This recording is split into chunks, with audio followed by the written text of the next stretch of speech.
Vendredi 30 août 2024, Controverse à Jérusalem. nous sommes reconnaissants envers Dieu de nous permettre de partager des moments aussi précieux avec vous sur votre chaîne L'Aventure dans la Parole. Notre communauté s'agrandit et c'est grâce à vous. Soyez vous aussi actifs avec nous et vous pouvez le faire en likant, en partageant le lien avec vos contacts. Nous vous invitons à vous abonner si ce n'est pas encore fait pour recevoir les notifications et pour un confort d'écoute en continu, nous vous proposons la playlist de chaque semaine. Le texte à mémoriser de cette semaine que nous vous invitons à dire avec nous se trouve dans Marc 11, verset 25. Et lorsque vous êtes debout faisant votre prière, si vous avez quelque chose contre quelqu'un, pardonnez, afin que votre Père qui est dans les cieux vous pardonne aussi vos offenses. Quel accueil Jésus a-t-il eu lors de son entrée à Jérusalem? Comment Jésus a-t-il réagi par ce qui se passait dans le temple de Jérusalem? Quel accueil les dirigeants du peuple ont-ils réservé à Jésus dans le temple? Les séquences de cette semaine nous ont aidés à répondre à ces questions. Et nous avons commencé à le faire le samedi 24 août en introduisant la série de cette semaine, Controverse à Jérusalem. Le dimanche 25 août, nous avons vu l'entrée triomphale. Le lundi 26 août, nous avons continué avec un arbre maudit et un temple purifié. Le mardi 27 août, qui t'a donné l'autorité de faire ces choses? Le mercredi 28 août, devoirs terrestres et résultats célestes. Le jeudi 29 août, le plus grand commandement. Et aujourd'hui, nous poursuivons avec les réflexions avancées. Et nous allons commencer par le faire en parlant de l'annonce de la passion. Dans Marc 8, Jésus avait explicitement annoncé sa souffrance imminente sur la croix. Alors il commença à leur apprendre qu'il fallait que le Fils de l'homme souffrit beaucoup, qu'il fut rejeté par les anciens, par les principaux sacrificateurs et par les scribes, qu'il fut mis à mort et qu'il ressuscita 3 jours après. On peut le voir dans Marc 8, verset 31. Plus loin dans le chapitre suivant, Jésus avait décrit les scènes futures de sa mort. Le Fils de l'homme sera livré entre les mains des hommes, ils le feront mourir, et 3 jours après qu'il aura été mis à mort, il ressuscitera. On peut le voir dans Marc 9, verset 31. Jésus savait que son chemin vers Jérusalem était un chemin de souffrance et de mort. Mais il avait résolu d'y aller parce que sa mission était de mourir sur la croix pour sauver l'humanité. Malheureusement, les disciples ne comprenaient pas les paroles de Jésus au sujet de sa mission comme un accomplissement direct de la prophétie. Les disciples pensaient que Jésus allait établir un royaume terrestre de leur vivant. C'est pour cette raison qu'ils discutaient des privilèges et des positions possibles qu'ils peuvent obtenir dans et à partir d'un tel royaume. Luc, dans son évangile, rapporte que le sentiment de malaise parmi les disciples après la mort de Jésus avait profondément brisé leurs espoirs et leurs ambitions. Ils ont dit, et nous citons Luc chapitre 24 verset 21, « Nous espérions que ce serait lui qui délivrerait Israël. » C'est ce qu'a dit l'un d'entre eux. Ainsi, bien que suivi par des multitudes, Jésus marchait finalement seul. Lui seul avait toute la signification de chacune de ses actions.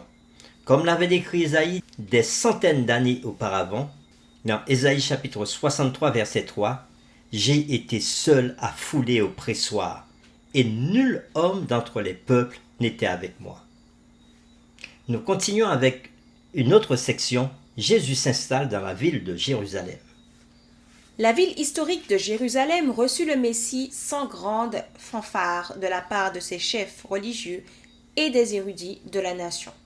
Jésus était sur un ânon, et il n'était pas reconnu comme un roi par ceux qui jugeaient par son apparence extérieure.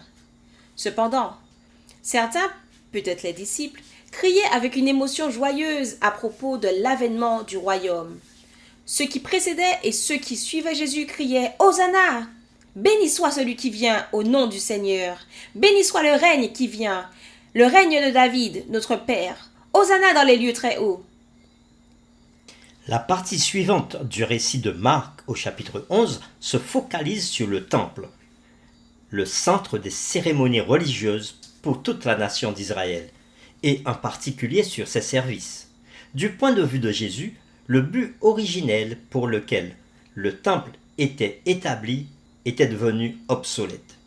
L'autrice Ellen G. White, dans son livre Jésus-Christ aux pages 20 et 21, dira ceci.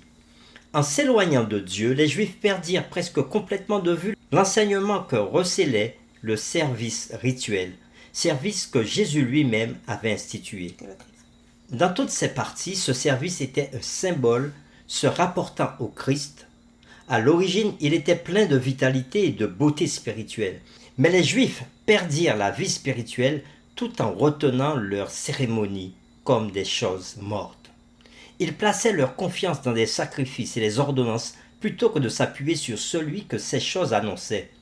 Pour suppléer à ceux qu'ils avaient perdus, les prêtres et les rabbins multiplièrent leurs propres exigences. Plus ils devenaient rigides, moins ils faisaient place à l'amour de Dieu.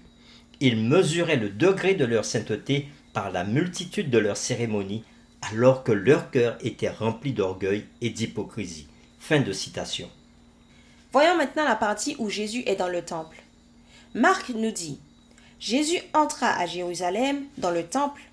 Quand il eut tout considéré, comme il était déjà tard, il s'en alla à Béthanie avec les 12. » On peut le revoir dans Marc 11, verset 11. Le lendemain, à son retour au temple, son indignation ne put être contenue. Marc 11, verset 15 nous dit ce qui suit. Jésus entra dans le temple. Il se mit à chasser ceux qui vendaient et qui achetaient dans le temple. Il renversa les tables des changeurs et les sièges des vendeurs de pigeons. Puis, citant l'Écriture, Jésus les dénonça. N'est-il pas écrit « Ma maison sera appelée une maison de prière pour toutes les nations » Mais vous, vous en faites une caverne de voleurs. Sans doute, Jésus s'indigna-t-il à cause du manque de scrupules des transactions qui se faisaient dans l'enceinte du temple. L'autrice Ellen White commente ce point. Les marchands exigeaient des sommes exorbitantes pour les animaux vendus et partageaient ensuite leurs profits avec les prêtres et les anciens. Ceux-ci s'enrichissaient ainsi aux dépens du peuple. Fin de citation. Et nous pouvons retrouver ce texte dans le livre Jésus-Christ à la page 139. Au même moment, nous savons que chaque Israélite de sexe masculin était supposé payer un demi-cycle d'impôt annuel pour le temple. Les débats sur ce que les autorités du temple faisaient avec l'argent excédentaire suggèrent que les finances n'étaient pas du tout transparentes. Marc chapitre 11 verset 18 attire l'attention des lecteurs sur les sacrificateurs, les chefs religieux du temple et les scribes, et sur la façon dont ils cherchèrent les moyens de faire périr Jésus. Quelle tristesse de voir que ce sont les chefs religieux qui étaient à l'origine de la mort de Jésus.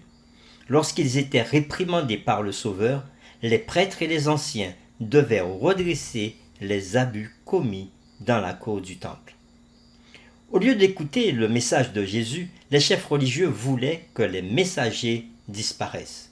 L'autrice Ellen White va continuer toujours dans son livre Jésus-Christ à la page 27 en disant ceci. Les prêtres eux-mêmes qui officiaient dans le temple avaient perdu de vue la signification du service qu'ils accomplissaient. Ils avaient cessé de voir au-delà du symbole l'objet signifié. En offrant les sacrifices, ils jouaient la comédie. Les ordonnances établies par Dieu furent transformées en moyens d'aveugler les esprits et d'endurcir les cœurs. Dieu ne pouvait plus agir en faveur des hommes par leur intermédiaire. Tout cela devait être balayé. Fin de citation. Pour terminer, voici quelques questions sur lesquelles nous vous invitons à échanger avec votre famille ou votre communauté de foi. Pensez à la signification de la purification du temple par Christ. Comment ce principe peut-il s'appliquer à notre Église aujourd'hui? Comment une telle purification devrait-elle avoir lieu? Où se trouve la ligne de démarcation entre l'Église et l'État? Comment l'enseignement de Jésus dans Marc chapitre 12, versets 13 à 17 guide-t-il cette discussion? Cherchez des textes qui parlent de la résurrection.